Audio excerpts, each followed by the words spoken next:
Buenas tardes, señor. Buenas tardes. ¿Cómo se llama usted? Yo me llamo Elías Arughetti. Arughetti en realidad es Arugüete, pero acá cuando venimos hace años atrás, muchos años, ¿no? Y en la aduana, cuando tomaron todos los datos, quizás porque no sabíamos hablar bien el castellano, nos anotaron en una forma que... Pero es Arugüete, ¿no? Argüete. Sí. Argüete. ¿Usted es sefaradí? Yo soy sefaradí. Sí. ¿De dónde es usted?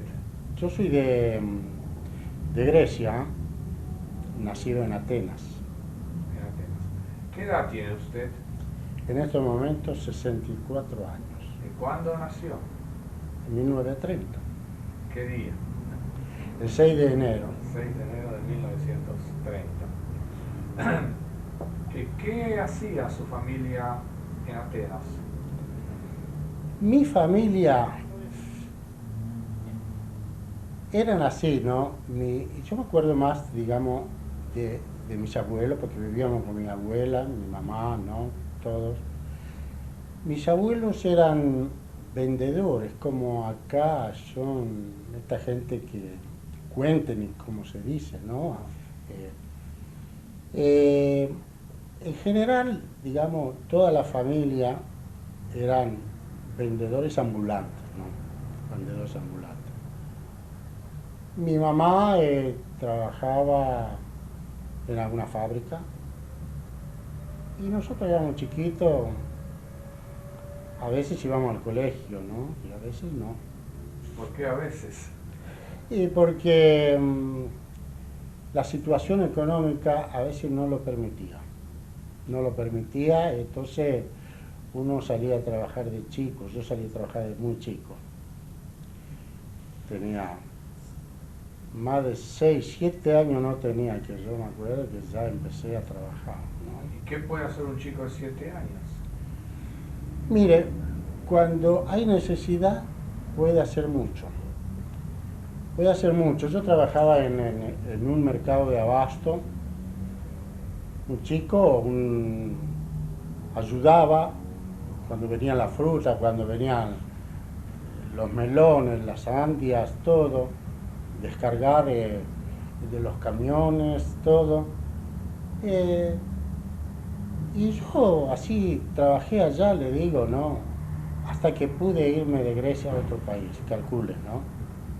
Usted no me contó nada de su papá. Bueno, sí, mi papá yo nací huérfano porque mis tíos estuvieron acá de muy, muy temprano, quiere decir, del año 25 más o menos, ¿no? Entonces uno de los años lo llamaron a mi papá y a mi mamá que vengan para acá. Entonces vino primero mi papá. Vino mi papá y también trabajó acá, tipo como vendedor ambulante, ¿no? Pero se enfermó y tuvo un percance, como se dice, porque ahora no se muere de un apéndice, se murió de un apéndice. Una cosa que no lo cuidaron, o aquel entonces no era tanto, digamos, el avance, la tecnología y se murió. Se murió y entonces mi mamá justamente había quedado embarazada, ¿no? Conmigo. Yo tengo otro hermano mayor. Estábamos acá todos. Entonces tuvieron que volver porque mi mamá no podía acá aguantar, ¿no? Porque todas las familiares estaban allá, extrañaba mucho a la mamá, al padre, todo. Bueno, volvimos y ahí empezó, digamos, la vida nuestra. De principio éramos huérfanos. ¿Cuándo, usted se acuerda en qué año volvieron a Grecia? Ah, sí, en el 30. Mire, el 30 volvimos, 30. claro, cuando yo nací, exactamente. ¿Y su hermano qué edad tenía entonces? Y mi hermano tenía 2 años. Ah, 2 años. 2 años, Y allí ustedes en casa, ¿en qué idioma hablaban? Ah, nosotros hablábamos el griego. Griego. Sí, hablábamos Esto- el griego. ¿No latino entre ustedes? Y ladino hablaba mi mamá y con mi abuela hablaban el ladino, ¿no? Nosotros también escuchábamos todas las palabras, entendíamos mucho. Y la verdad, gracias a ladino, cuando vinimos acá, pude captar, Ayudó. sí, captar el idioma más fácil, ¿no? La familia de su mamá, sus abuelos, ¿cómo eran? ¿Eran de gente religiosa? ¿Era gente no religiosa?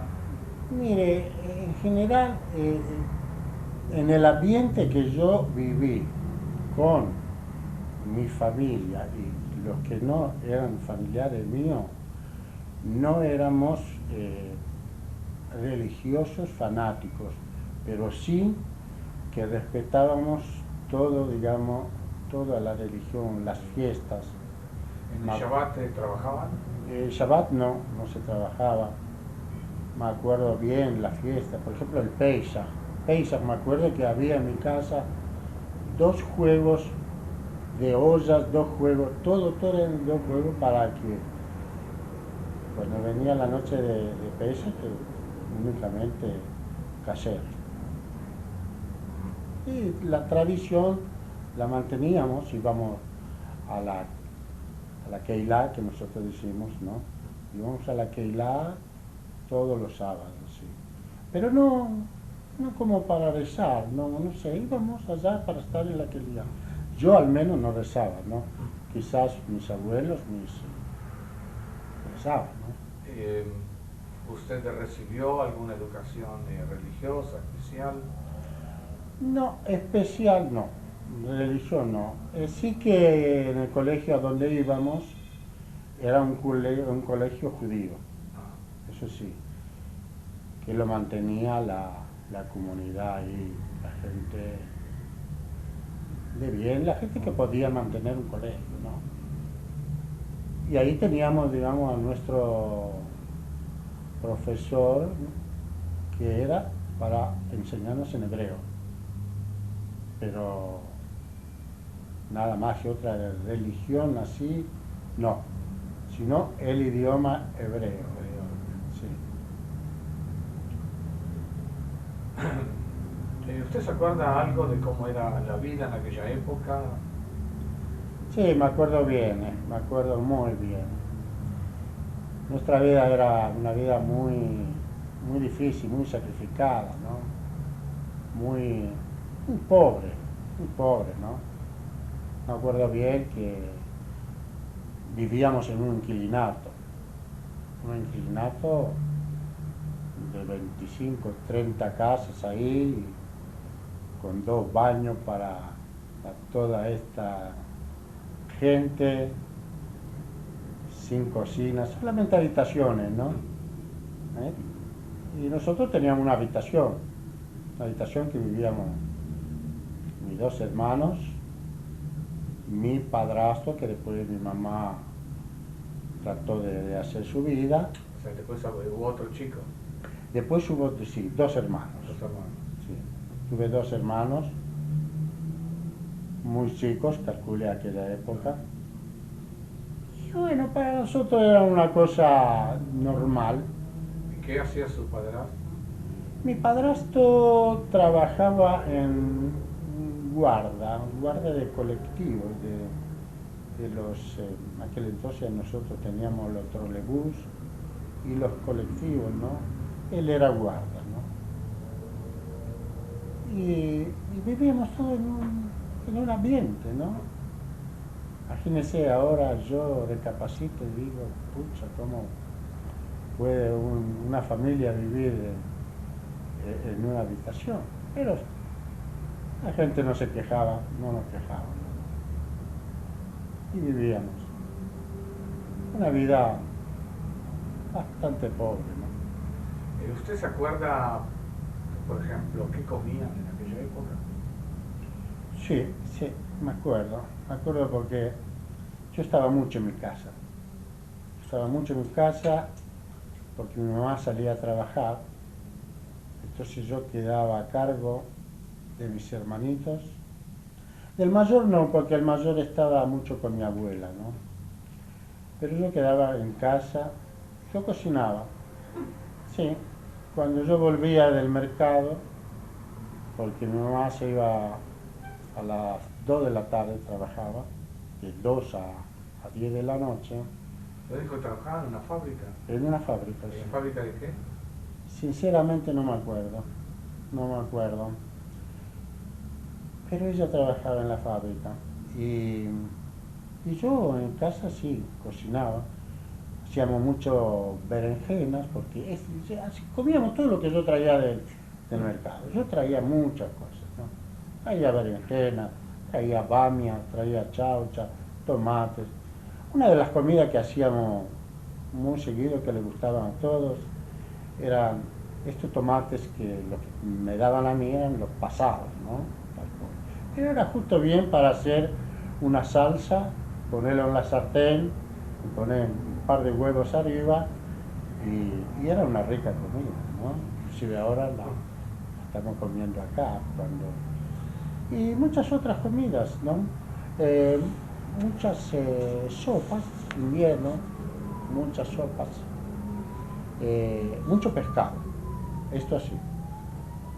Ahí entraba el pescador en el pasillo y bueno, se iba sin su pescado porque comíamos muchas anchoas y las anchoas ahí, por ejemplo, como nadie tenía ni cocina, ni horno, ni nada, se acostumbraba a ponerlo arriba de una teja, ¿no? Las tejas de las casas, ¿no? De acá, y llevarlo al horno. Cuando hacíamos alguna vez que alguna comida con carne, porque ahí no se comía carne, no se estilaba, no sé por qué, ¿no? Sí, seguramente podía ser muy caro, ¿no? Y bueno, los pescados sí, los comíamos, pero y otra, como muchas verduras, muchas verduras. Ahí se come mucha verdura, verduras que no se conocen acá inclusive, y eran bastante nutritivas, muchos coliflores, todas estas cosas y con esto nos alimentábamos, ¿no? Nos estábamos alimentando, pero más o menos, ¿no? ¿Usted se acuerda cuando empezó la guerra? Sí, me acuerdo de la guerra. Me acuerdo de la guerra que empezó primero con los italianos. La gente estaba muy convulsionada. Uno miraba, no entendía mucho, digamos. 10 años, yo estaba volcado a otra cosa. Yo tenía otra preocupación.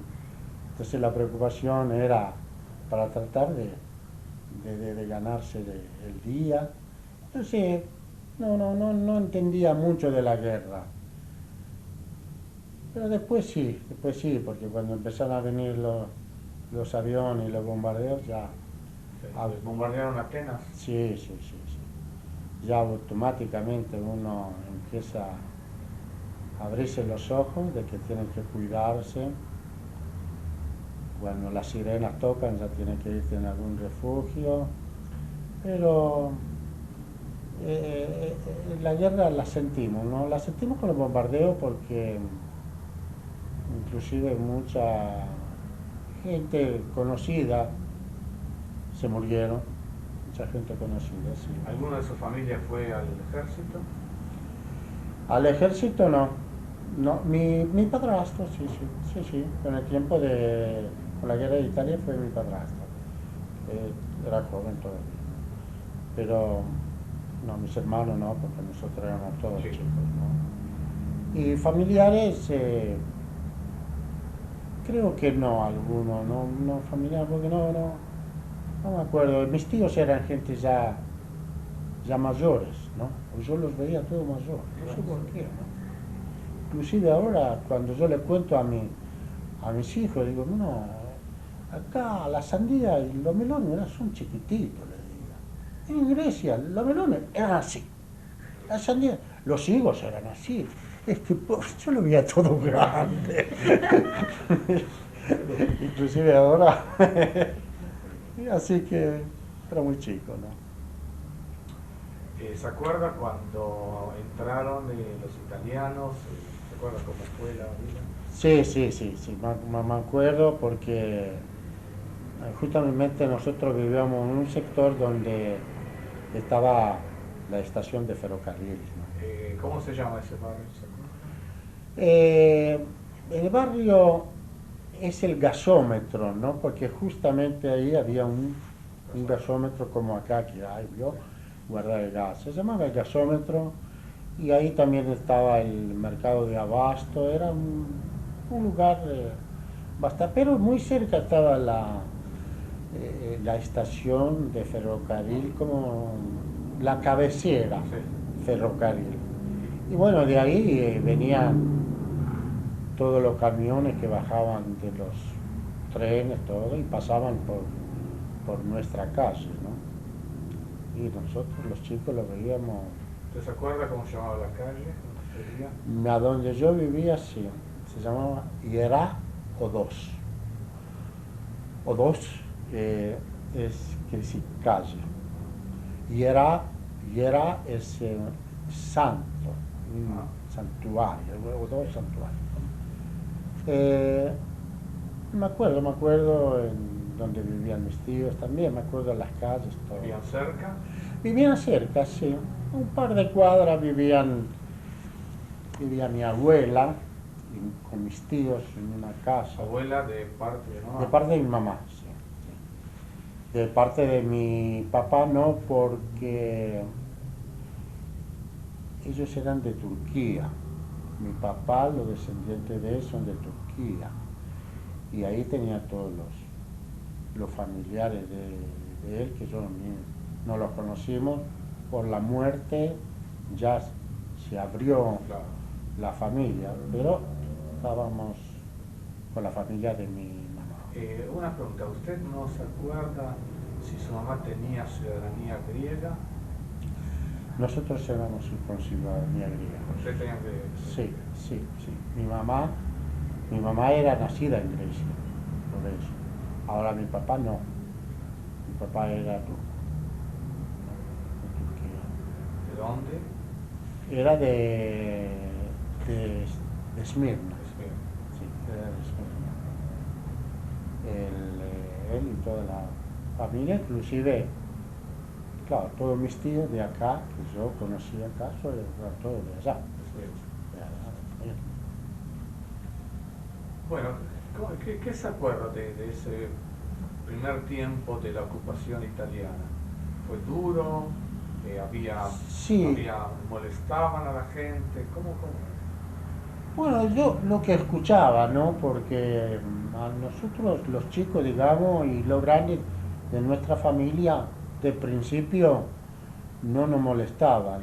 Es decir, por ejemplo, ¿ustedes no tenían miedo a salir a la calle? No teníamos miedo para nada, ¿no?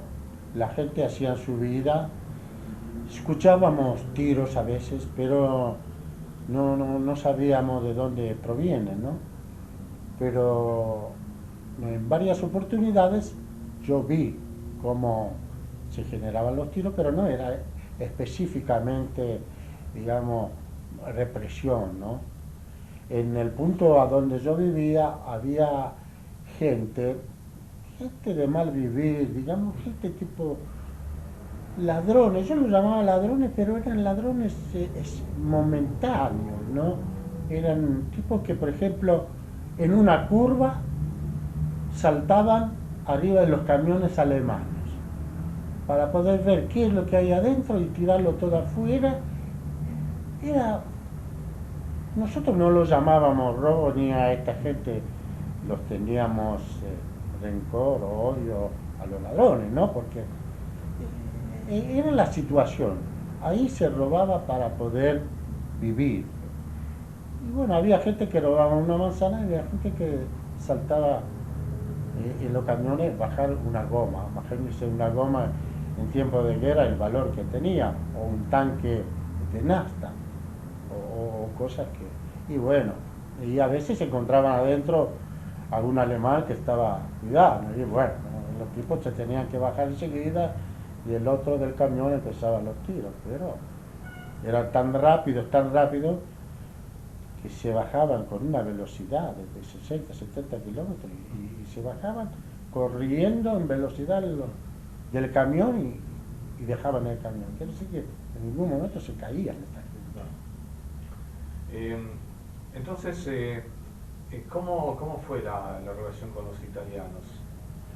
La reacción con los italianos, mire, el griego es una persona que sabe aguantar, ¿no? Sabe aguantar, sabía que los vencieron los italianos porque había otra fuerza atrás, porque si no, no los ganaban.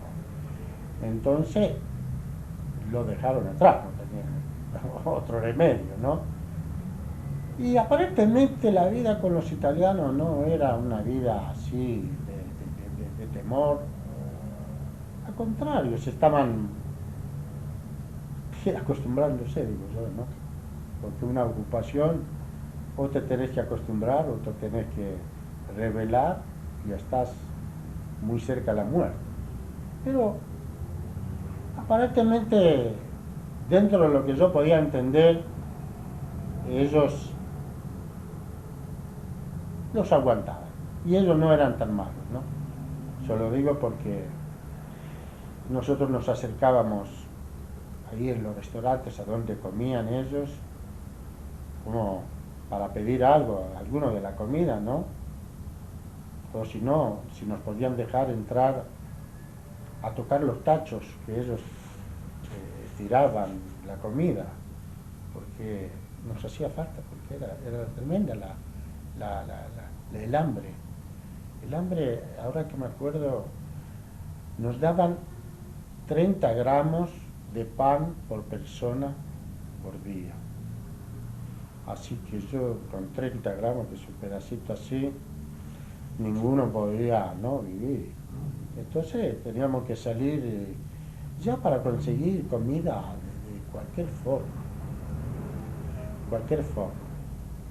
Inclusive yo me acuerdo que cuando juntábamos los cupones para comprar el pan, a veces llegábamos de 2 días de cupones, comprar un pan y ya íbamos a venderlo este pan, para poder comprar otra cosa de más bulto que nos podían dar un poquito más, llenarnos, ¿no? Y íbamos al mercado negro, entonces ahí usted lo tenía abajo, escondido el pan, y bueno, y ahí la gente, bueno, queremos comprar, ¿cuánto vale todo? Pero sin ver el pan, porque y usted tenía que tener la plata de una mano y de otra mano sacar el pan, dárselo, que no te descuides, ¿no? Yo me descuidé algunas veces y ni las migas quedaban, porque venía cada manotazo, yo no sabía de dónde, pero no quedaba nada, Y entonces salíamos a buscar comida por todos lados, y esta gente nos daban comida viniendo del asunto de los italianos, nos daban, pero los alemanes no. Después, dígame, señora Arrughetti, ¿ya en aquella época había que llevar un Magen David en no, Atenas? no, nosotros en ningún momento llevamos Magen David.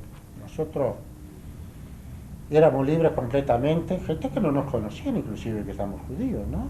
¿Y podían moverse por toda la ciudad? Sí. ¿No había gueto? No había gueto, ahí no.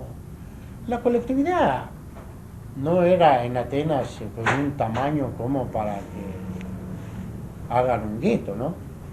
Había unos 14, 15 mil, quizá 20, más que esto, porque tengo entendido que en Grecia en total había 140.000 judíos.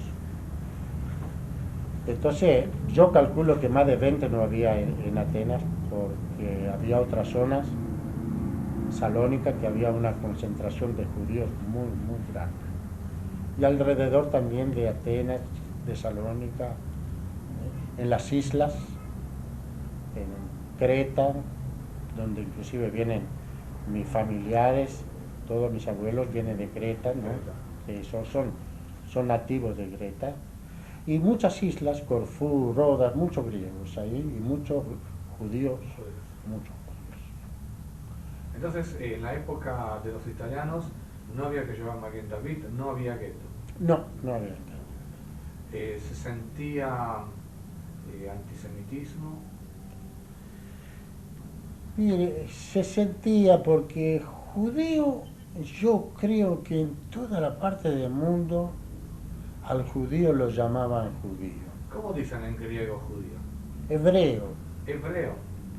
Yo era chico, entonces decía hebreaki, hebreaki, ¿no? Hebreo. Pero no lo decían con este antisemitismo, digamos. Creo que como acá también, que te digo rusito, ¿no? Yo he visto muchas oportunidades que lo dicen de una forma, un apelativo de hombre, no este judío. Y ahí también, ¿no? Pero, ay, no, inclusive en este caserón a donde vivíamos nosotros, vivíamos con unas 7, 8 familias judías y los restos eran todos cristianos, ¿no? O sea, eran casas sí, mezcladas, ¿no? 25 casas y a lo mejor en 3 casas vivía uno, pasaban 4 otros judíos, o el de frente. No había un gueto, como usted dice, está todo junto, no. Y nunca hubo estas peleas de insultar al próximo que éramos judíos, no, ahí se vivía con bastante inclusivo. Le digo, la casa, este caserón, era también de un judío, ¿no? Judío rico, ¿no? Pero no había, no, íbamos muy libres. ¿Usted siguió trabajando ahí en el mercado ese tiempo? Yo seguí, gracias a Dios, que trabajé en este lugar, que pude salvar a mis hermanos, a mis primos, porque en el momento que vinieron, digamos, los alemanes, que tuvieron los alemanes, y hubo esta concentración para encerrarlos todos en la Keilah, porque cuando vinieron los alemanes, ahí ya empezó que todos los judíos tenían que ir a presentarse una vez por semana en la Keilah y ponerles el sellito en un carnet, ¿no?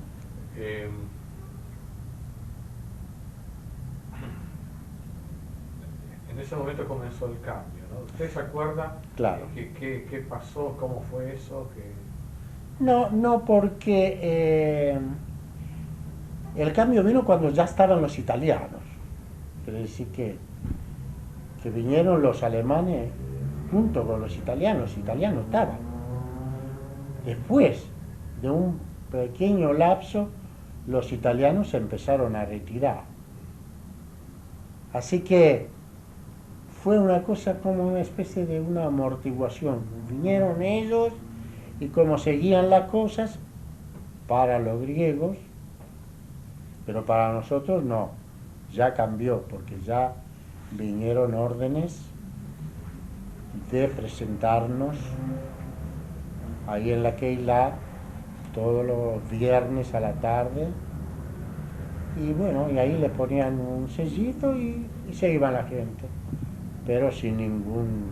No había. No. Y así llevó bastante tiempo. Llevó,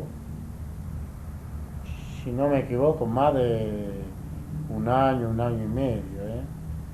Que la gente venía, inclusive ya estaban tan acostumbradas que gente que se habían escondido volvían.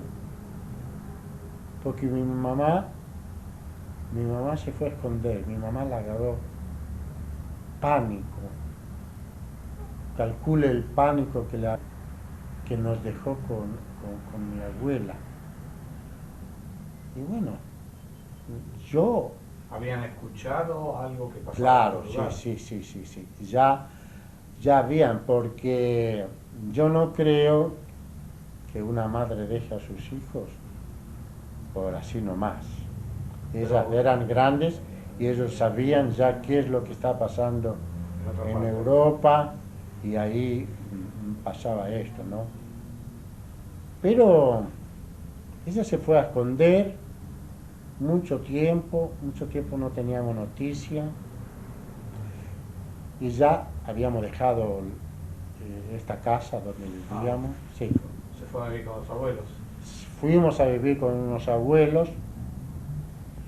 En realidad, mi mamá ya había arreglado que nosotros vayamos con otra gente, porque juntó todo lo que teníamos en casa, todo, cosa de valor, todo sábana, toda esta cosa, y lo puso en un baúl y se lo dio a una mujer este baúl para que nosotros podamos estar con ella, que es una especie de intercambio. Sí. Le dio todos estos valores que no sé en realidad qué podía haber adentro, ¿no?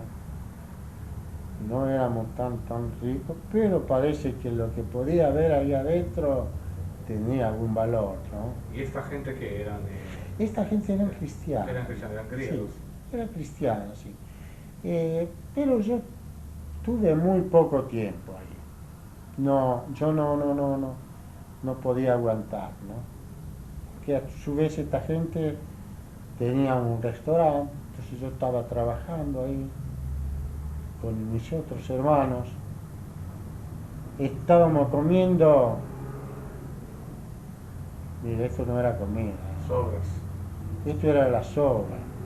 ¿Usted sabe que comer zapallitos hervidos? Sin ningún gusto. Esto era comida para, yo la llamo ahora, cuando hacen alguna comida que no me gusta, así que no tiene sabor, comida para muertos. No para... Sí, yo les dije a mis hermanitos, mirá, nosotros nos vamos a ir una noche, nos vamos a ir. ¿Qué edad tenía usted en aquella época? Y yo tenía 8 años, yo tenía en el... 8 años. 10, 11 años tenía.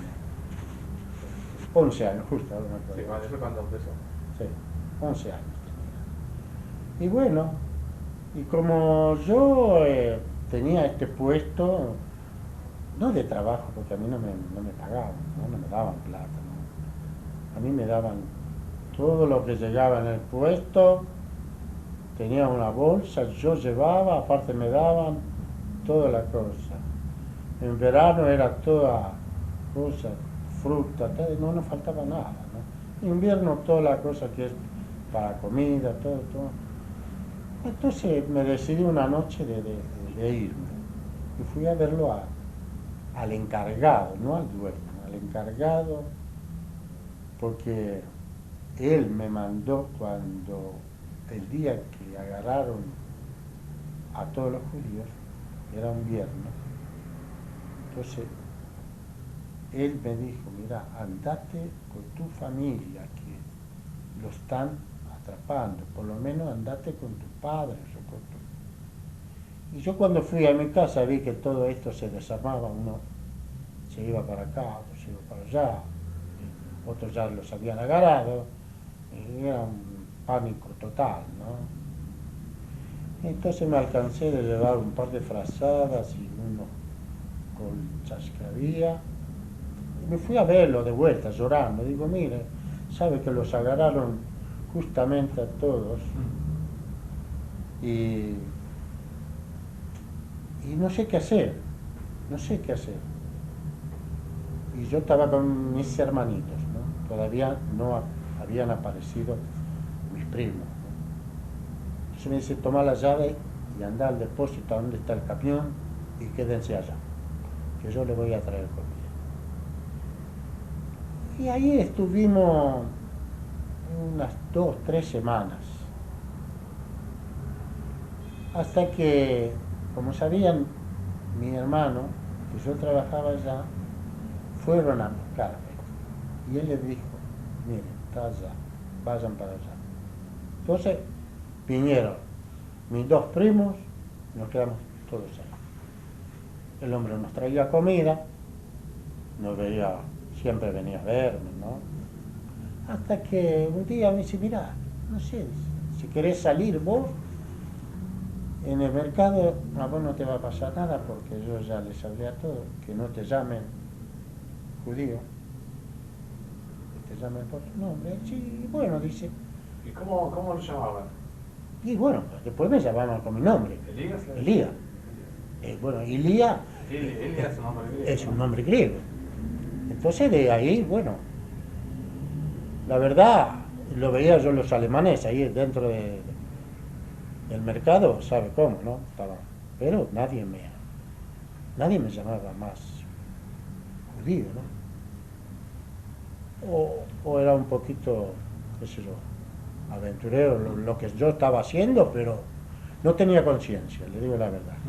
No tenía conciencia de lo que me podía haber pasado, ¿no? Entonces, bueno, mis hermanos dormían allá y yo ya tenía que cuidarlos, ya tenía que traer la familia, todo. Hasta que vino un día un contacto para los grandes, para irse a la guerrilla. No sé, la verdad, no sé que inclusive cómo estaba este contacto hasta que me avisaron. Yo les avisé a mi hermano, a mis primos, y ellos se fueron una noche y no lo vi más. No lo vi más, digamos, en tiempo de la guerra, ¿no? Inclusive, ¿Qué edad tenían esos primos? ¿Eran grandes? y eran grandes, sí, sí. Mi hermano era 2 años mayor que yo, pero los otros eran 4 años y 5 años. Ya tenían 17 años, ya eran. Entonces se fueron, ¿no? Entonces se quedaron mis dos chiquitos. Se quedó con los chiquitos. Claro. Lo que pasa es que me estaba hablando solo, ¿cómo se fueron mis primos, mi hermano, sin decirme nada? Lo que pasa es que aquel entonces uno se cuidaba hasta del propio hermano, porque no le podía decir a dónde va, por la duda que me agarren a mí y yo tenga que delatarlos inconscientemente. Y así fue, pasaron bastantes meses, ¿no? Hasta que un día también recibí una cartita así, de mano, de una persona, y diciéndome dónde tenía que dejar mis 2 hermanos, por la orden de mi padrastro. Y bueno, ¿A dónde los llevó? lo llevé en una plaza y lo dejé, porque me habían dicho que lo deje ahí y que me vaya. La verdad lo dejé un poco triste, ¿no? Pero dije, bueno, tiene que ser así, porque otra persona no. Entonces lo vino mi padrastro y se lo llevó. Se lo llevó y después creo que de un año lo vi en un lugar. Le pregunté, ¿qué hacen? ¿Dónde está? ¿Qué es? No me querían decir nada. Parecíamos que no éramos hermanos, ¿no? ¿Qué edad tenían los chicos? Y los 2 chicos eran menores que yo, uno 2 años y otro 3 años. Eran chiquititos, eran muy chiquitos. Y así pasó mucho tiempo. Yo ya me quedaba en el mercado. Sí. Yo dormía ahí, yo dormía dentro de los cajones, ¿no? Ahí había carros como para llevar los canastos a un lado a otro, ¿no? Que eran de los changadores. Y bueno, ahí me ponía una bolsa grande de esto, como el pijama mío. Y así pasaron los meses, ¿no? Yo iba a ver ahí a mi casa, porque algunas cosas quedaban ahí en mi casa. para verlo si están las cosas, pero no sé con qué interés, porque la verdad no. Pero la pieza estaba siempre cerrada, no se abría. ¿Y usted no tenía en ese tiempo noticias de su mamá? No teníamos noticias, no teníamos noticias hasta que volvió, ¿no? Hasta que volvió, que ya empezó a vivir, digamos, con mi abuela. Y justamente esta última semana que ella vino, que se decidió la guerra. Entonces, claro, porque nosotros siempre nos venían a ver gente, que nos mandaban saludos de mi mamá, porque estaban al interior del país con otras familias judías. Que está bien, que le manda saludos, que la disculpen, que ella los va a venir a buscar. Está bien. Pero ya sabía, yo le decía, mira, acá no pasa nada, acá toda la gente van a dar el presente y ¿por qué no viene? ¿Y por qué no viene? Dice, no, vamos a ver, dice, a lo mejor venimos todos. Y bueno, cuando vinieron todos, la familia también, aquella que yo le digo también, que era una familia que vivía dentro del caserón este, ¿no? Del conventillo. Y bueno, noticias, y esta fue la última noticia, ¿no? ¿A dónde la llevaron? Y la llevaron en el Auschwitz. Auschwitz, sí. La llevaron. Después... ¿El bueno, padrastro? después, ¿eh? ¿Y el padrastro qué pasó? Y el padrastro, que la vida de padrastro es otra historia también. La vida de padrastro se fue con los chicos, con otra mujer. ¿En tiempo de la guerra? En tiempo de la guerra. Bueno, son cosas muy confidenciales que les cuento, pero es toda nuestra historia, ¿no? Pero una cosa pasada, ¿no? Pasada que en realidad no siento ni rencor ni a mi padrastro, ni a nadie, ¿no? Nacimos en una era muy mala, ¿no? Para nosotros, ¿no? No es que, porque calcule, acá también hay divorcios, hay gente que se separan, que es lo más común. Usted me pregunta, ¿en tiempo de guerra? En tiempo de guerra existe el amor, existe el odio, existe todo, igual que no cambia nada, ¿eh?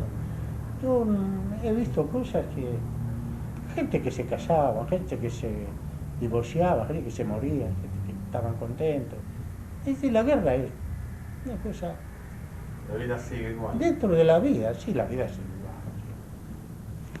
Pero lo que pasa es que, y bueno, después nosotros quedamos solos. Creo que ahí uno sintió que... Estaba realmente solo. Sí, que la guerra, mira lo que nos hizo. No está mi mamá, no está mi abuela, no están mis tíos. ¿Qué pasó con los abuelos? ¿También se los llevaron? Mi abuela la llevaron, sí. Mis tíos se salvaron, algunos. Algunos se salvaron, pero la mayoría lo llevaron. La mayoría. Había algunos tíos que quedaron que después nos quisieron buscar, vivir con ellos. Claro, eran hermanos de mi mamá, ¿no? Y yo viví mucho tiempo con ellos. Pero yo ya era grandecito, ya habían pasado más de 3 años. Y bueno, después vinieron mi hermano de la montaña, y después se agarró otra guerra ahí, porque la guerra civil, y esto ya era peor. ¿Por qué era peor? ¿Y por qué era peor? Porque así, a mí me conocían que yo tenía un hermano que era guerrillero del lado de los comunistas. Entonces me tenían todos los días que me preguntaban que dónde está tu hermano, que esto, que el otro, que te vamos a pegar, si no decirla. Es esa, lo que no pasaba con lo otro, ya pasaba con estos. Y bueno, me tuve que irme a otro lado, ya no venía por el lado del barrio, ahí a donde estaba mi tía, porque ahí eran todos los conocidos, los amigos de mi hermano, que eran los amigos del barrio.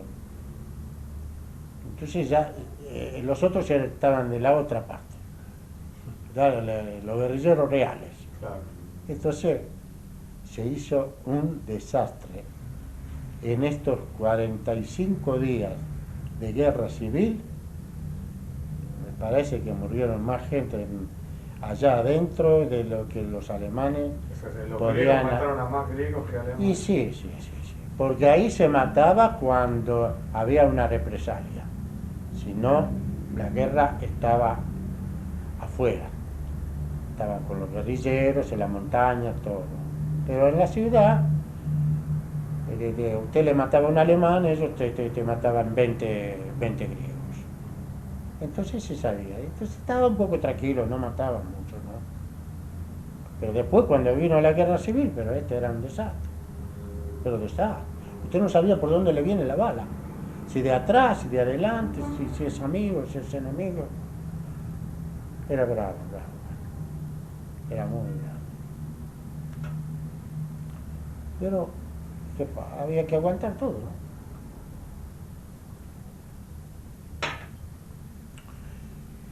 Y hasta que de ahí terminó, digamos, la guerra, estábamos desesperados para ver quién vuelve de afuera.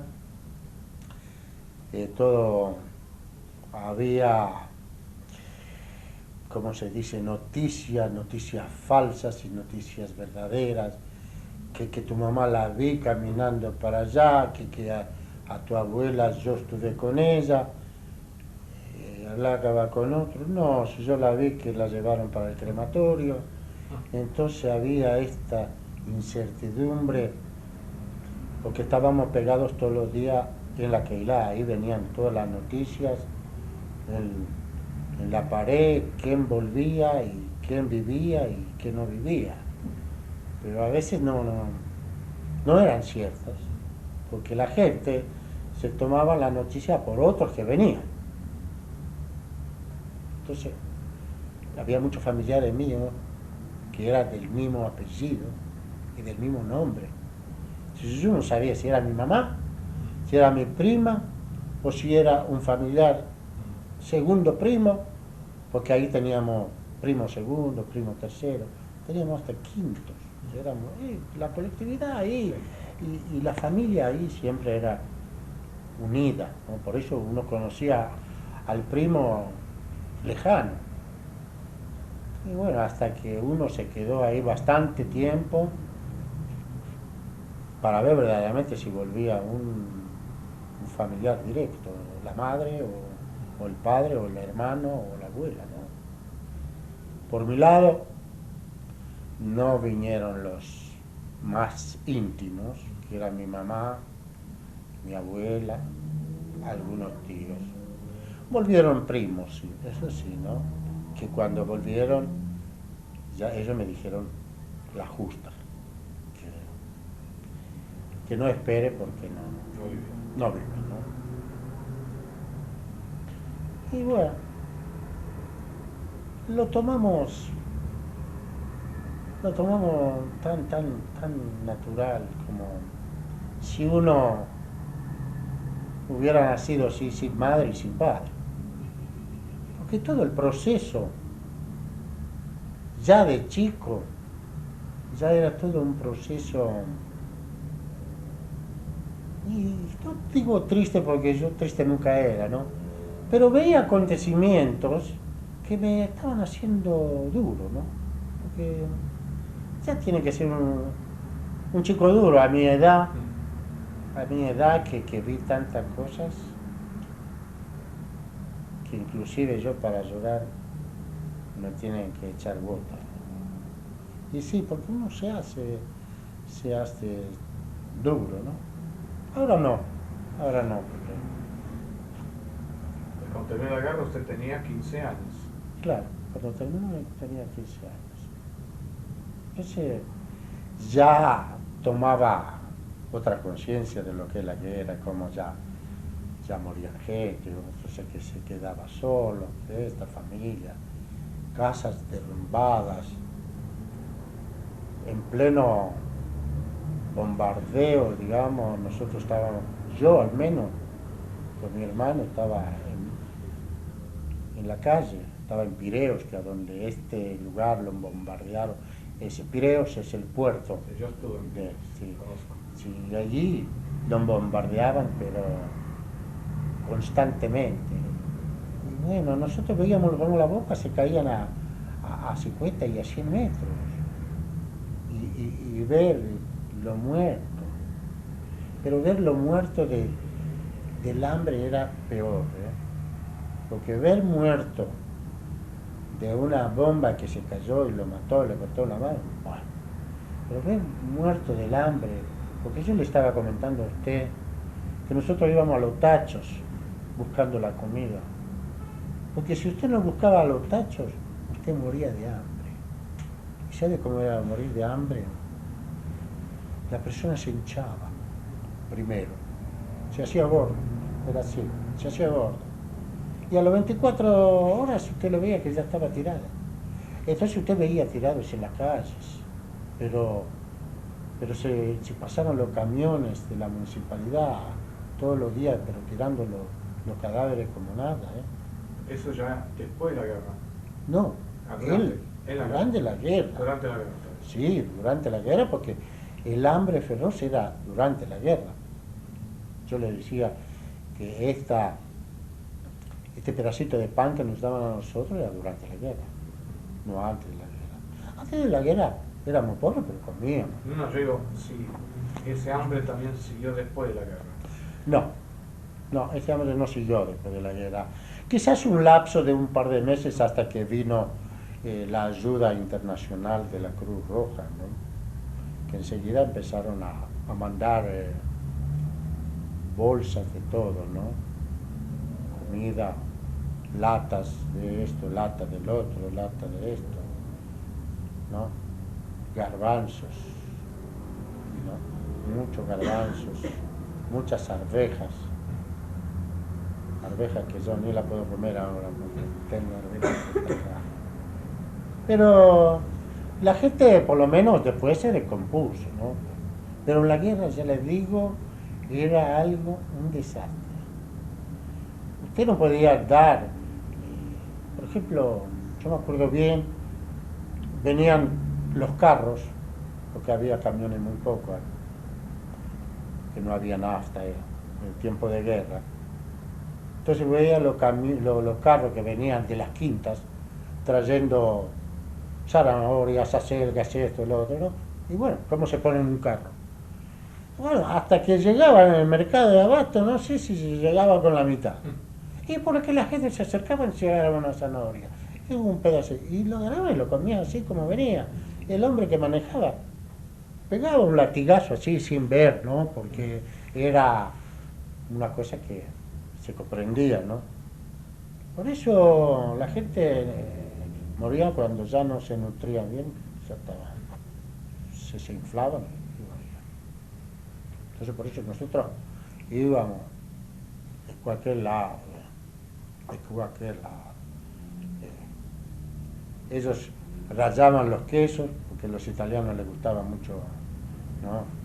Pasta con queso, y miren, se dejaban todo así del queso, porque se rayaban todo el fresquito. Cuando era un poquito duro, a la basura. Y sabe para nosotros lo que era esto. Era un manjar, ¿no? Y bueno, por eso pudimos, digamos, sobrevivir. Pero yo no creo que podía sobrevivir. Mire que tenía 15 años yo y no pesaba más de 38 kilos. Era bastante delgado. Y que yo me la rebuscaba. Así que, y todos así, ¿no? Todo lo que sobrevivimos fue así. Y después, gracias a Dios, vinieron los americanos y la Cruz Roja y trajeron comida Aparte, enseguida vino nosotros la llamamos la Cruz Roja Judía, porque enseguida vinieron de Israel gente a preocuparse por nosotros, preocuparse por la juventud, preocuparse por los viejos, por los que quedaron, todo, darles alimento, inclusive dinero, como para poder rehacernos en el primer momento, y también pedirnos quién quería venir a Israel, ¿no? Que hacía falta gente también conocedores de armas, de esto, que los guerrilleros, los queremos mucho, dice, porque ahí nos hace falta de todo tipo, dice, gente para trabajar, gente para aprender, para todo. Y nosotros, imagínense, primer momento todo, vamos para allá, porque después de todo este desastre que uno vivía ahí, quería ir a buscar algo nuevo, algo, ¿no?, que podía estar mejor. Y pudieron, la primera tanda, digamos, juntaron 41 personas, digamos 41 gente joven, ¿no? A mi edad, 15 años hasta 25 años. Era esto la primera tanda que fuimos a Israel con grandes penurias, ¿no? Porque fuimos en una lancha pesquera, escondidos. Calcule, Grecia a Tel Aviv con un barco es un día y medio. Nosotros hemos tardado 14 días. Con esto le digo todo. Un velero grande. De 41 personas. Éramos los primeros que... ¿Ya en el mismo año 45? En el mismo año 45, sí. Cuando apenas que terminó la guerra, ya le digo, esto fue automático. Vinieron la gente ahí, nos hablaban en griego, porque eran gente griega, ¿no?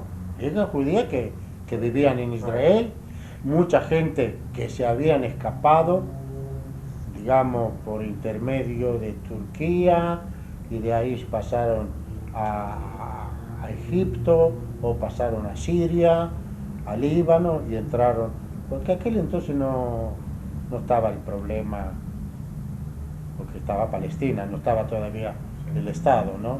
¿Y cómo entraron de ilegales, no? Entramos ilegales. ¿Cuándo llegaron? ¿De día, de noche? No, de noche. De noche. Hemos llegado de noche en un lugar que se llama Naharía, que es un lugar del mar, ¿no? Y bueno, de ahí nos estaban esperando gente. ¿Llegaron hasta la costa o bajaron antes? No. El velero esto, y creo que 5 metros de la costa, ¿no? Porque ya estaban haciendo pie los muchachos que nos vinieron a buscar. Era cada ropero que no le cuento. Calcule que nos tiraban así como criaturas, que nos agarraron a la gente de abajo, y así nos pasaron de mano en mano. Muchos no pesaban, así que, pero eran gente fuerte, gente rápida, y nos llevaron de noche, nos llevaron en un kibutz. Ya, en Shemer. En Shemer. Me acuerdo bien. Me acuerdo del kibutz porque después nos quedamos ahí. Nos quedamos todos. Ahí empezaron ya, primeramente nos tenían escondidos, nos amaestraron bien cómo tenemos que contestar, todo. Enseguida ya teníamos documentos falsos, que estaban todos, y cualquier cosita, un silbido X, ya sabíamos a dónde tenemos que irnos nosotros, cómo estábamos vestidos igual que todos, y pasamos un buen tiempo ahí, ¿no? Nos alimentamos, comíamos ahí que daba miedo. te digo una cosa, cuando íbamos al comedor, cuando iban los griegos, sabían que la gente de allá tienen que esperar porque ya no quedaba ni mostaza, ni manteca, ni nada, ¿no? Se le quedaba todo, el pan, todo. Entonces, después entraba la tanda. Ahora me acuerdo ya cuando yo estaba allá, que esta desesperación que teníamos, porque la verdad, ¿no? Y poco a poco se fue, ¿no? Aflojando, calmando, ¿no? Y nos quedamos ahí, mucha gente de la gente que se quedaron en el kibutz, gente que se fueron al ejército, por ejemplo, al ejército, al Palmaj, ¿no? Ya había gente. ¿Usted se acuerda de algunas personas que estuvieron con usted? ¿En el Palmaj? En el grupo este. Si yo me acuerdo. Sí. Sí, me acuerdo mucho. Que justamente el primer viaje que hice a Israel fue una cosa muy emocional. También que yo estuve con ellos hasta el año 50, del 45 hasta el año 50. Sí. Entonces, ¿y usted también fue al Palmaj? Claro. Yo estaba en el Palmaj apenas que llegamos del 45 hasta el 48, yo estaba en el Palmaj.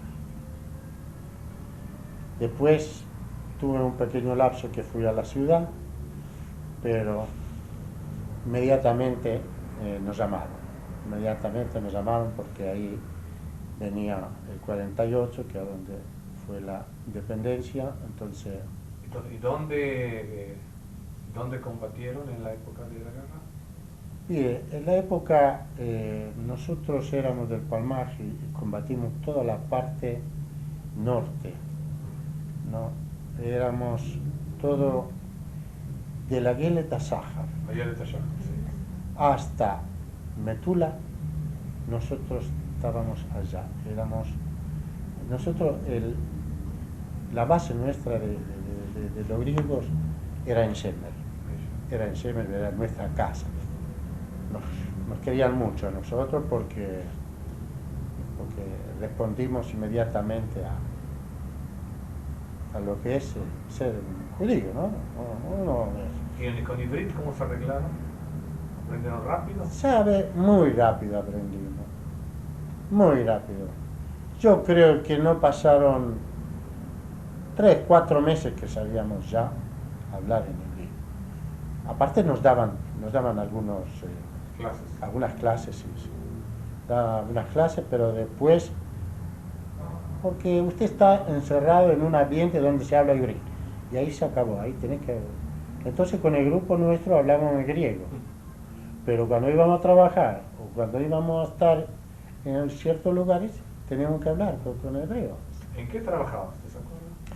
Yo trabajé una vez que me alimenté bien, porque la verdad yo no era un tipo fuerte, pero una vez que me alimenté bien, yo llegué a pesar 68 kilos, 70 kilos. Gordo. Sí, en el lapso de un año, un estirón y un físico, ya era todo musculatura, porque ahí no era solamente comer y engordar. Ahí trabajábamos, ya hacíamos deporte, natación, yo como usted debe conocer lo que es un kibutz, que tiene todo. Yo viví muy cerca de ahí. Bueno, entonces ahí uno se desarrolló fantásticamente. Y claro, yo estaba trabajando mucho en el campo. En el campo, levantando la bolsa de maíz, levantando todo lo que era arriba de los camiones, todo lo que era cosechar, todo lo que es...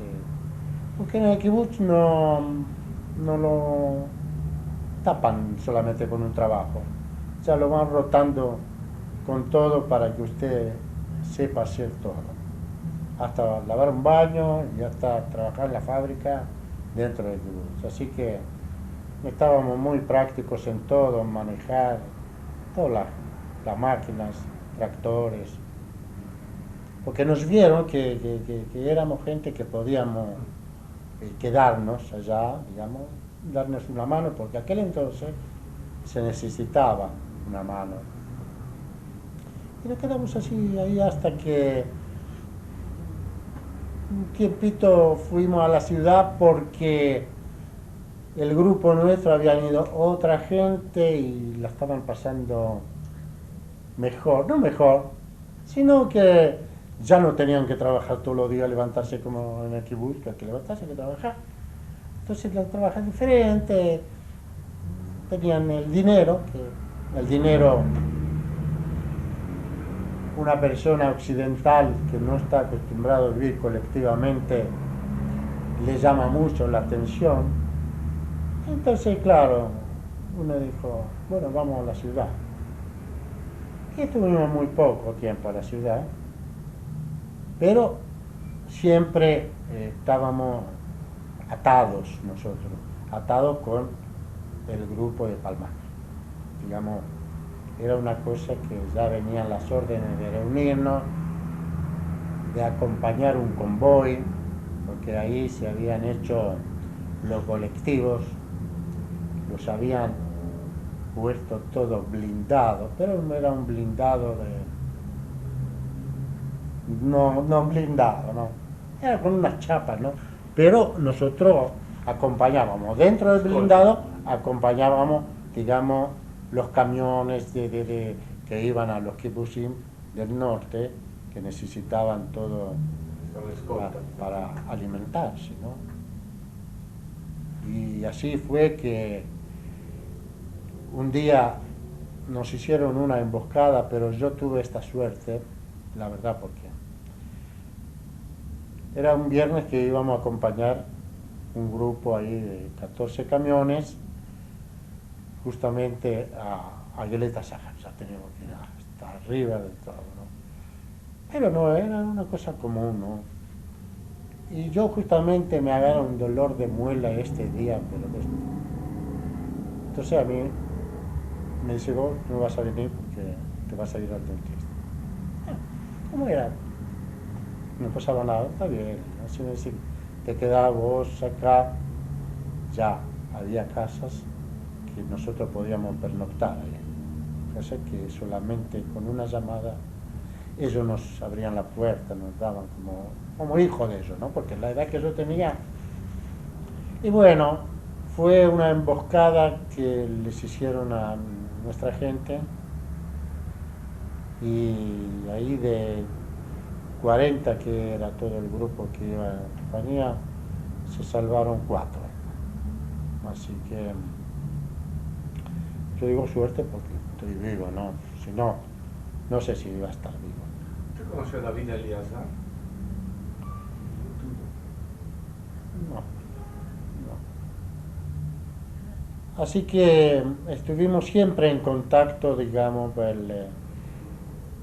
y bueno, y después... Perdón, una pregunta, ¿y Sí. su hermano? Mi hermano también. Vino. También estaba en otro grupo de Palmar. O sea, que fue con usted cuando viajaron a Israel. Ah, sí, mi hermano y algún primo, no todos los que sobrevivieron, no todos los primos porque todavía pensaban que pueden quedarse en Grecia. Entonces no se daban cuenta que ya no tenemos lugar más allá, no por los griegos, sino que las casas de uno no estaban, la familia no estaba, qué sé yo, todo. Había más vida judía. Claro, no había judía nada, el primer tiempo ninguna vida judía. Entonces algunos se quedaron, pero después empezaron a venir todos, ¿no? Mis hermanitos también, ellos eran muy chiquitos, ellos también juntaron todos los chicos huérfanos así, a pesar que ellos tenían el padre, que sobrevivió el padre, pero ya ellos también querían irse a Israel, o querían irse o los llevaron, la verdad no, ya no tenía contacto más con ellos. Claro. Pero los llevaron y ahí los tomaron las familias como adoptados a estos chicos, ¿no? Cada familia adoptó un chico y hasta ahora, hasta hace poco, mi hermano, yo tengo los dos hermanos, ya uno falleció, ¿no? Estaba a cargo de la familia, ya él tenía a cargo a la gente esta, porque ya eran sus padres. Ellos, Claro, sí. porque ellos los distribuyeron en Mossad, un grupo de griegos lo distribuyeron en el Mossad Tel Mont. Entonces estos chicos se hicieron agricultores, se hicieron, digamos, para cuidar a esta gente, porque eran gente mayor cuando los adoptaron, y eran sus familias. El padrastro podía venir, o el padre de otro chico, hola, ¿qué tal? ¿Cómo te va? La noche, chao, me voy porque me voy a casa. Y bueno, yo tengo todavía uno que está ahí, es agricultor. En Telmont. En Telmont, sí, es agricultor, sí. Y así la vida, digamos, de los chicos hasta que se pudieron crecer, casarse. Nosotros estuvimos ahí enganchados con el Palmar hasta que inmediatamente se hizo el ejército. Entonces ahí a mí me mandaron a hacer un curso ya. Y ¿Curso de qué? un curso de preparador físico para la gente que iban a empezar a entrar. Y bueno, nos fuimos en Hedera, ahí se hizo un curso de 2 meses, ¿no? Nos prepararon como tenemos que preparar a la gente, todo. Y entramos al ejército, ya. Entramos al ejército, tenía el grado de oficial. Y tuvimos ya todos los combates, porque de ahí nos mandaron al Negev nosotros, ¿no? Entonces hicimos los primeros combates, hicimos en Rafa, tomamos a Rafa nosotros, y a Gaza, toda la parte esa. Mucho combate, muchos amigos nuestros murieron, ¿no? Toda esta parte del Negev era prácticamente de ellos lo tenían en la mano. Sí. Entonces nosotros salíamos de los kibutzim más cerca de allá de Negev, que eran nuestras bases. Y bueno, de ahí salíamos, qué sé yo, 3 veces por semana, 3 veces por semana. Ahí había una base policial en el centro del Negev, que era un fuerte que era imposible de tomar, ¿no? ¿Te recuerdas el nombre? ¿Se llama Irak Suidan?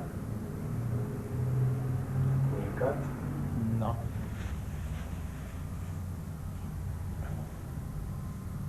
No me acuerdo. Pero le digo que en este lugar hemos ido a atacar 7 veces. Hasta que llegó un día y lo tomamos, pero con mucho sacrificio. Y todo de noche, con guías especiales que nos llevaban de lugares que no sabíamos de dónde vamos, hasta cierta hora, digamos, hasta las 4 de la mañana. Ahí era el momento de atacar para poder volver en 1 hora y media y estar ya en alba, estar en nuestros lugares de día, no de noche, ¿no?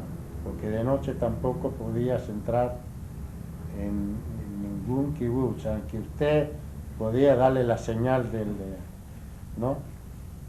era bastante... Y hasta que se hizo yo le hablo de esto 48. ya el 48, porque cuando ya se hizo la independencia, se hizo el ejército, bueno, había que tomar ciertos lugares, como le digo, Rafa, el Negev, todos estos lugares, así que nos paseaban de un lado a otro con mucho engaño, digamos que este combate vamos a tener aviones que nos van a cuidar, que esto, que el otro, no veíamos nada, hasta que empezaron a llegar poco a poco, ¿no? Y así hacíamos los lugares, digamos, donde tomábamos el fuerte, poníamos los cañones nuestros, que no eran cañones, simples caños, que los poníamos así en una forma para disimular que eran cañones para el frente. Y creo que así poco a poco se hizo el ejército, hasta que ya entramos en el ejército. Yo tuve 2 años preparando gente hasta el año 50. En el año 50 se me entró un bicho a la cabeza que dije que yo quiero irme afuera. Porque una vez que terminé yo la preparación de la gente, estuve en el ejército, pero ya no me gustaba el ejército, digamos, de tierra. Entonces me enrolé en la marina. Y cuando me enrolé en la marina, ya hicimos algunos viajes afuera y me gustó, ya no sé, sabía que tengo familiares acá, porque me venían a ver gente en Israel, 2 hermanos de mi papá que estaban acá y ellos buscaban a ver 2 chicos que se llaman Aruel, y de estas casualidades en Haifa estuvimos en una casa una noche en un baile que nos invitaron, digamos, de los sefaradíes siempre, ¿no? Y esta cosa que entró una persona preguntando, porque era familiar de este grupo de ahí que hicimos el baile. Entonces, sí, mire, yo vengo de la Argentina y tengo gente ahí que lo busca. Y bueno, entonces decidimos de viajar, de venir para acá. En aquel entonces yo pensaba que tenía la misión mía cumplida. Empezaron ciertas cosas que donde se ve ciertas cosas raras que uno no la puede aceptar ya. Entonces yo decidí. ¿Qué cosas raras? Mire, cosas raras, ¿sabe qué cosas raras? Empezó a hacerse la protección. Entonces cuando una persona viene, no de matarse, porque como yo había un montón de gente ahí, yo estaba mucho con los sabres de allá, que eran los nativos, que para mí eran los héroes de ahí, eran los muchachos que increíbles. Mire, yo me acuerdo y si le voy a decir que, fíjese,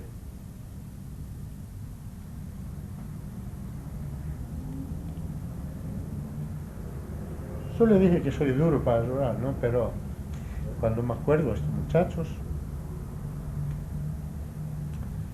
eran unos tigres. No sabían de qué es miedo, de que no. Entonces yo los conocí de estos muchachos, los que conocí por el tiempo, los pocos tiempos que estuve fuera de Kibbutz, que me fui a pasar estos 5 o 6 meses, yo me fui en Kiryat Haim.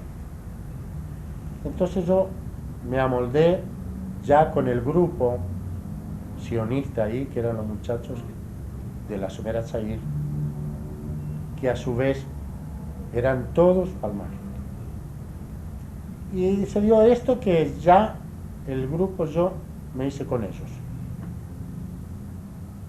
Y después de ellos también cuando entré en el ejército ya fuimos, algunas personas que quedaron de allá, ya hicimos cursos. Yo me fui de preparador físico, otros se fue a ser oficial de combate.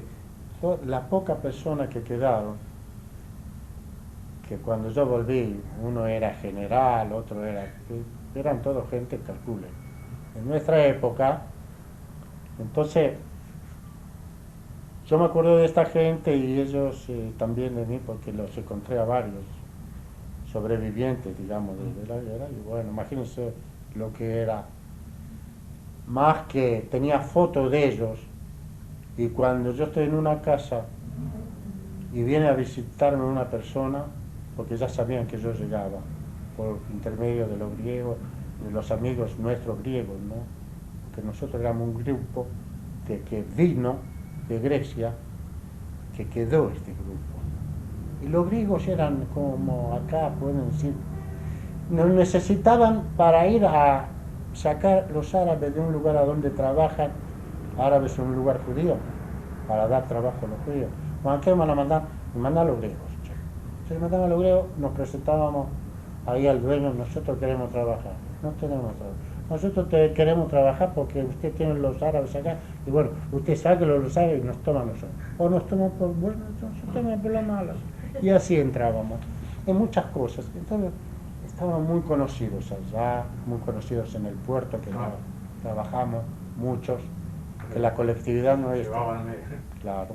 changadores. Entonces nos conocían mucho, ¿no? Por eso, y bueno, encontré toda esta gente que cuando éramos juntos con la foto, ¿no? Y me viene uno a saludarme, digo, mira, no te conozco, perdona, ¿no? Claro, habían pasado muchos años que yo volví a Israel. Pero espérate, usted saltó un poquito.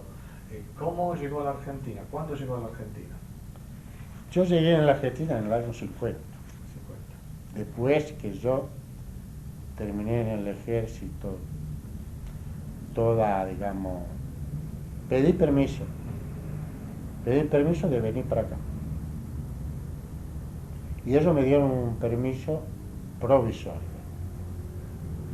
que yo ya tenía un grado, entonces, y bueno, me dieron el permiso y después yo escribí una carta que si puedo quedar acá porque tengo mis familiares, estoy solo, no me amoldo después, una vez que dejé el ejército, porque yo dejé el ejército, no me moldaba en la ciudad, por la razón que le dije, que había mucha protección. Te iba a trabajar a un lado, por ser sefaradí, por no hablar el yiddish, no lo tomaba. Y otra persona que era amigo mío, que era parientes, tenía todos que nacen, y lo tomaban. Y así, mucho tiempo aguanté yo, porque es difícil, después de 5 años, y después de una trayectoria así, de irse de este país, muy difícil.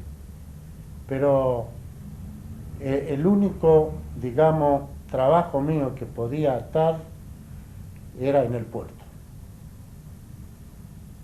Entonces, yo tenía, la edad que tenía, 20 años, digo, no es un porvenir para mí ser changador. Porque no, yo busco algo más. También que mi instrucción, digamos, no era para nada favorable, ¿no? Para ir. Pero yo podía aprender muchas cosas, porque uno de chico aprende muchas cosas. Podía aprender en una fábrica, trabajar en telares, o trabajar en una máquina, en esto, en lo otro, y después poder ascender, poder hacer una familia. Pero ahí no hubo caso. Mire que yo viajé después en la Marina Mercante, me hice un par de viajes, volvía, me podía haber quedado afuera, en Italia, en Chipre, en Francia, donde íbamos, pero no, voy a volver, voy a ver si me acomodo, porque quedaban mis hermanitos allá también, Pues los únicos que tenía eran mis amigos mis hermanitos, y después venían familiares, segundo primos, todo. Bueno, pero no hubo qué hacer.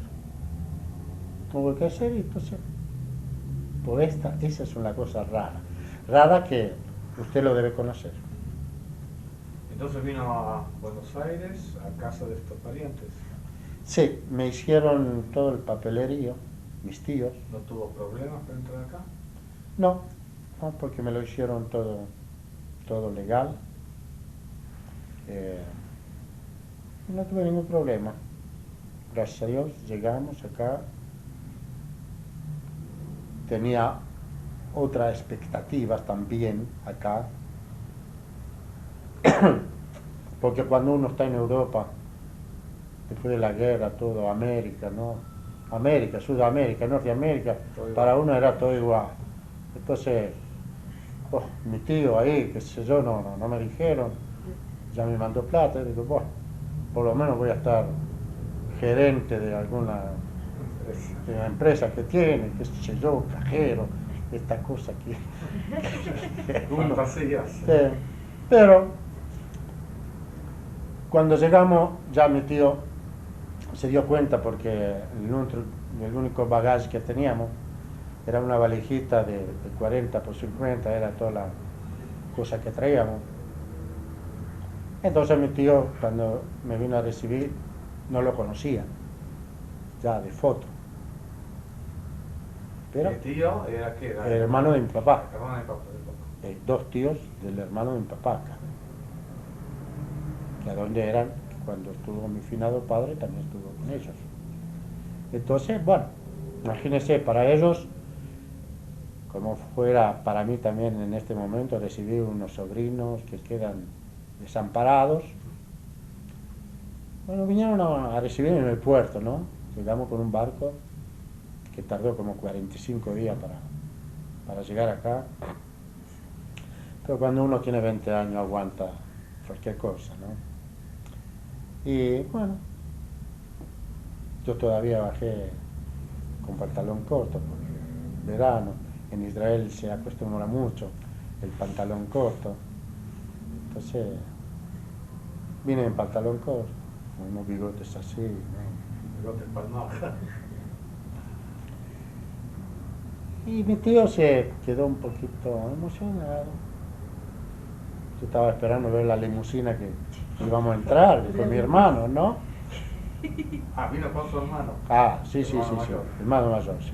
¿Cómo se llama su hermano mayor? Jacobo Arbet, igual. Iba a venir para acá, pero él trabaja y no puede. Entonces, yo veo a mi tío que agarra la valijita. Nos paramos en un lugar. Bueno, no viene ni coche, no viene nada. ¿Qué viene? Viene un tranvía. Subimos al tranvía. Yo ahí ya. No le gustó. Ya con él. Entonces con lo poco castellano, con lo poco griego que mi tío, alguna palabra que me decía, ya me puso al tanto. Ya me puso al tanto que acá hay que trabajar, que él no es rico, que él tiene una frutería, que hizo un gran sacrificio para traernos. Y bueno, acepté porque no tiene otro remedio que aceptar, porque es suficiente el sacrificio que hicieron de traernos, ¿no? Bueno, quedamos en casa. Enseguida nos llegó. ¿Dónde era? ¿Dónde vivía? Él vivía en la calle Corrientes 3775. Es una frutería entre Esperanza y Salguero. Muchos años allá. Y bueno, lo primero que hicieron, llevarnos al lado que había una sastrería, de comprarme un saco, pantalones y esto. La verdad yo estaba muy agradecido porque vi que la persona que vivía adelante de la frutería atrás tenía una pieza y otra pieza más. no era una persona de gran ni fortuna, era una persona que simplemente vivía al día, ¿no? Pero hizo un gran sacrificio para traerme. Yo no me lo voy a olvidar nunca. Y así me dijeron que no me haga problema, que tranquilo, que acá que aprenda primero el idioma. Me puso una profesora, a mí y a mi hermano.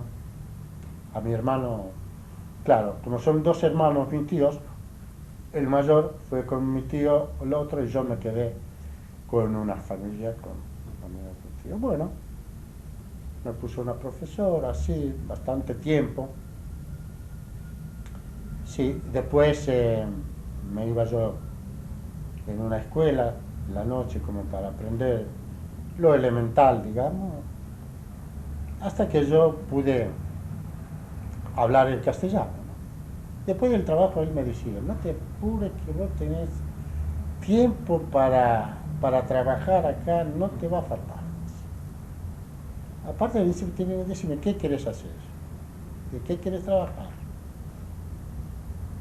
Le digo, no sé, ¿qué oficio tenés? Ninguno, le digo.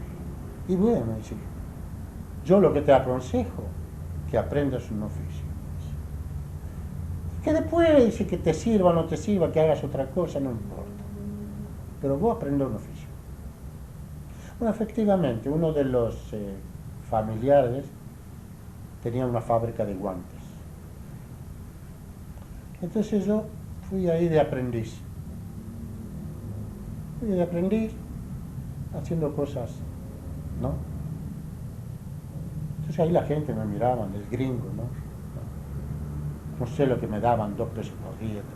Yo fumaba aquel entonces cigarrillos americanos, que costaba el paquete, creo que costaba 7 pesos. Yo no alcanzaba de fumar, de ganar lo que fumaba, pero era lo que había traído de afuera, ¿no?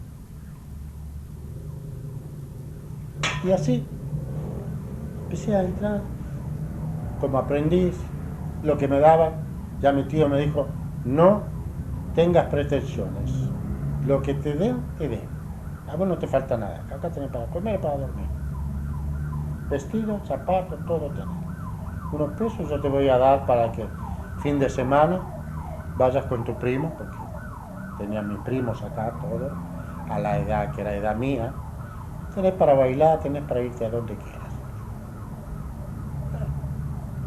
Hasta que a un tiempo la reacción de una persona que tiene ciertas ambiciones ya lo mueve.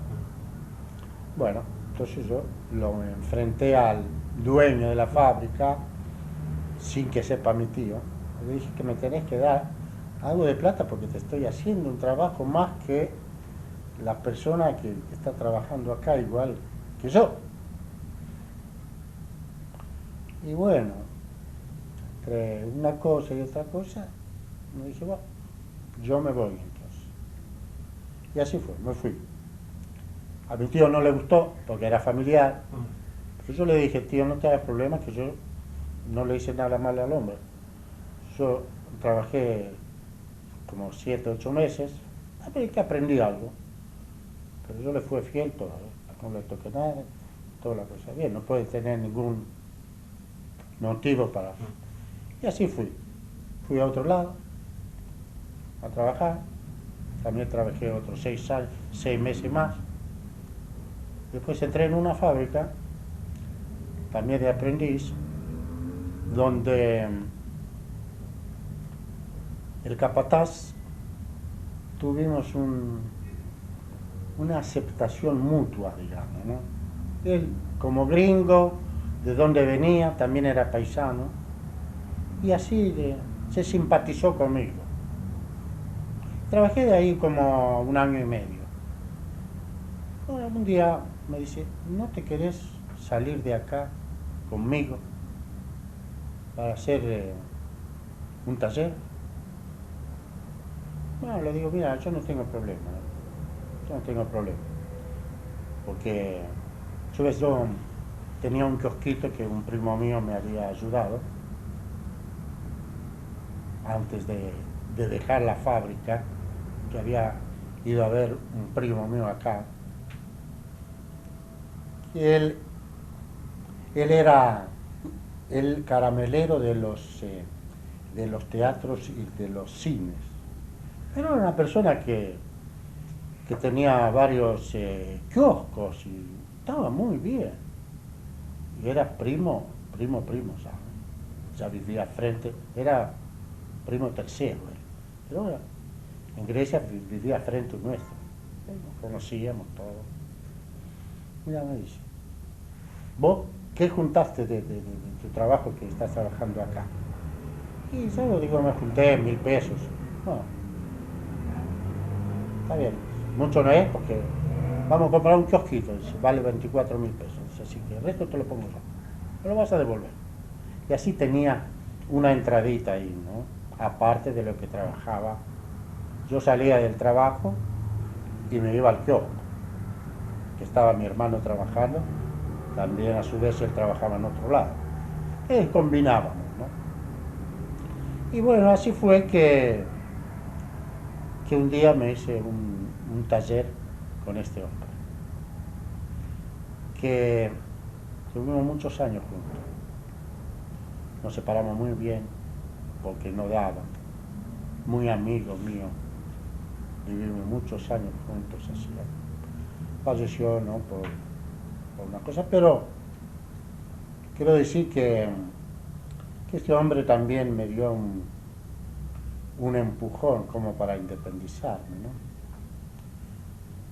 Y gracias a Dios monté una fábrica que pude criar a mis hijos, ¿no? Estudiar. ¿Cuántos hijos tienes? Tengo tres hijos. Estudiaron. Una es contadora, la otra es la profesora de un jardín, digamos una directora de un jardín infante. Y mi hijo también estudió todo el secundario y ahora están trabajando con mi yerno. Son una empresa constructora. Y así de la lucha, digamos, ¿no? De la lucha de la vida, ¿no? Pero no me quejo de nada del pasado. No me quejo. Estoy triste que a veces pienso de mi mamá, ¿no? Que yo tengo nietos acá y no saben cuál es la abuela, ¿no? De parte mía. Pero, ¿qué podemos hacer? El destino. Me quedaron fotos. ¿Tienes fotos de la pariente de Europa? De la pariente de Europa tengo fotos algunas de mi mamá, de mi papá, ¿no? Cuando éramos chiquitos, algunas, ¿no? ¿Las tienes acá? Se pudo. Sí. Después las vamos a filmar. Sí, cómo no, después lo vemos.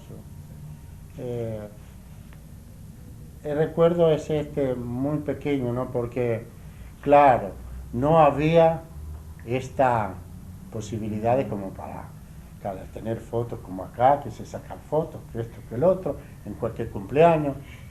Era muy caro. Hay cumpleaños, Pues así. no sabíamos, porque yo no hice ni cumpleaños, ni bar mitzvah, ni nada de estas cosas. Pero, qué sé yo, lo poco que tengo acá es porque me lo dio mi tía de acá, que ellas tuvieron esta foto de mi papá y de mi mamá, ¿no? Ahí tengo alguna foto que es de mi hijo cuando se casan, los casamientos. Allá están también la otra hija, ¿no? Y fotos, fotos, una cantidad enorme de esta familia mía de acá. De la de allá, poco y nada, ¿no? Poco. Bueno, señor Elías, muy interesante. Muchísimas gracias por todo lo que nos contó. No. Al contrario, ¿no? Yo tengo el gusto de conocerlos a ustedes, ¿no? Y sí, en algo puede servir Sí, claro. ¿no? Un pedazo de vida judía. Una vida judía, una vida, digamos, típica de gente pobre. Sí. También eso hay que saber. De gente pobre. Porque creo que la mayoría de los judíos que vinieron acá, lo que estamos acá, que ahora, gracias a Dios, en buenas condiciones, digamos, de vida, dentro de lo que uno puede decir en este momento, ¿no? Creo que vinieron todos pobres, Seguro. todos pobres. Así que, al contrario, estoy muy contento de acá, de la Argentina, de mis hijos. Bueno, acá voy a mostrar un par de fotos para más o menos tener una idea. No. Acá le muestro primero mi papá y mi mamá. Se nota que son de la época. Acá al ladito tengo la foto de mis tíos que nos recibieron acá en la Argentina. También es de la época de hace aproximadamente 45 años atrás, ¿no? Está también una foto de mis tíos que son en Grecia en el año 45, calculo, ¿no? Más o menos. Después tengo civil, fíjese, tuvo familia mi tía porque la guerra le dio lo que no puede dar ninguna ciencia. El susto, no sé qué fue, no pudo tener familia 20 años y justamente en la guerra civil ahí pudo embarazarse. Mire qué cosa, ¿eh? Ahora le muestro una foto que son de todos los chicos que llegaron a Israel, estos chicos huérfanos que los adoptaron las familias. Bueno, tengo acá una foto de mis dos hermanos que estuvieron en Israel mucho tiempo, inclusive está uno en este momento en el kibutz del Mont, que es agricultor, ¿no?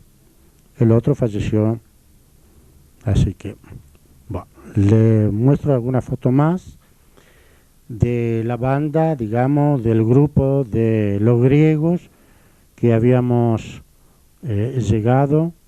Acá se ve una parte de estos y le muestro también unas fotos de cuando yo estuve en campamentos de Palmaj practicando y tiro al aire. Alguna foto más cuando me había embarcado. Bueno, así que acá también hay una foto que es muy simbólica, que es el tanque de agua del kibutz. Y así terminó toda la fotografía.